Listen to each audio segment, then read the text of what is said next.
আসসালামু আলাইকুম প্রিয় দর্শক। জাতীয় স্মৃতিসৌধে অনেক মানুষ গিয়েছে ফুল দিতে। সেখানে বিএনপির দুই গ্রুপে কি নিয়ে জানি দ্বন্দ্ব, সেখানে কিন্তু সংঘর্ষ হয়। দুই গ্রুপে এলোপাতারি কিলঘুষি হয়, সেখানে দপায় দপায় ধাওয়া পাল্টা ধাওয়া অনেক কিছু ঘটে। তারপরে জানা গেল বিএনপির নেতাকর্মীরা সিএনজি থেকে 50 টাকা করে চাঁদা নিচ্ছিলেন হাইওয়ে রোডে। সেই বিষয়টাকে কেন্দ্র করে পুলিশ তাদেরকে গ্রেপ্তার করে। 5-6 জন যুবদল নেতা, তাদেরকে থানায় নেওয়া হয়।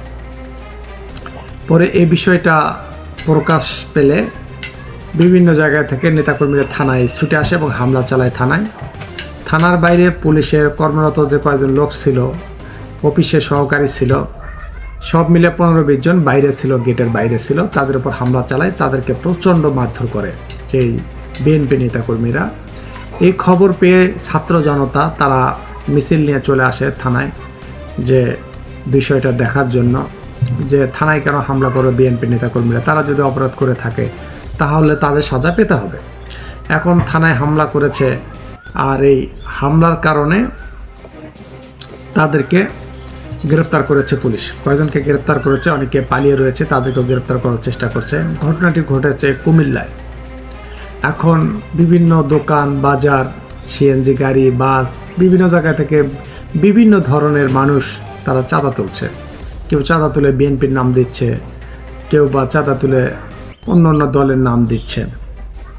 কারণ আবার বিএনপির কিছু নেতাকর্মী রয়েছে যেগুলা নেতাকর্মীকে কোনো পারমিশন দেয়নি, তারা নিজের দায়িত্বে নিজে কিছু কিছু গাড়ি এবং দোকানপাট থেকে চাঁদা তুলছে। আর এই চাঁদাবাজদের কখনো ছাড় দেবে না জনগণ এবং পুলিশ।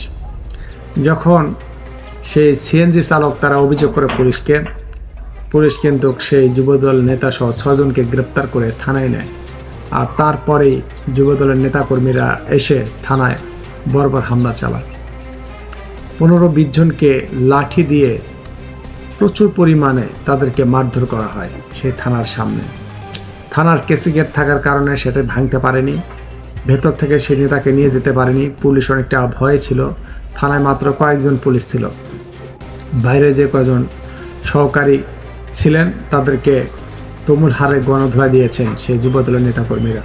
ছাত্র জনতার মিছিল নিয়ে আসলে তারা একটু তাদেরকে বাধা দেওয়ার চেষ্টা করে যাতে গণ্ডগোল না হয়, তাদের ওপরও চওড়া হয় সেই বিএনপি নেতাকর্মীরা। অতঃপর সেখান থেকে সেই ছাত্র জনতা চলে যায়, বিষয়টি নিয়ন্ত্রণে আসে। তারপরে যারা হামলা চালিয়েছে তাদেরকে গ্রেপ্তার করেছে, আরও কয়েকজন পলাতক রয়েছে, তাদেরকেও গ্রেপ্তার করবে পুলিশ চেষ্টা করছে। দর্শক, এই মুহূর্তে বিএনপিরা বা বিএনপির নেতাকর্মী কিছু কিছু নেতাকর্মী যেটা করছে সেটা কি ঠিক? ক্ষমতা তারা এখন হাতে পায়নি, ক্ষমতা পাইলে কি জানি করবে আল্লাহই জানে। তা বিএনপির নেতাকর্মী তারা বিভিন্ন জায়গায় থেকে এরকম যদি চাঁদা তোলে তাহলে মানুষ তাদেরকে পছন্দ করবে, তাদেরকে কি ভোট দেবে? বিএনপি কিন্তু অনেক ভোট হারাবে এতে করে। আপনাদের কমেন্ট অবশ্যই জানাবেন কমেন্ট বক্সে। আবারও দেখা হবে নতুন কোনো ভিডিওতে। ভালো থাকবেন, আল্লাহ হাফেজ।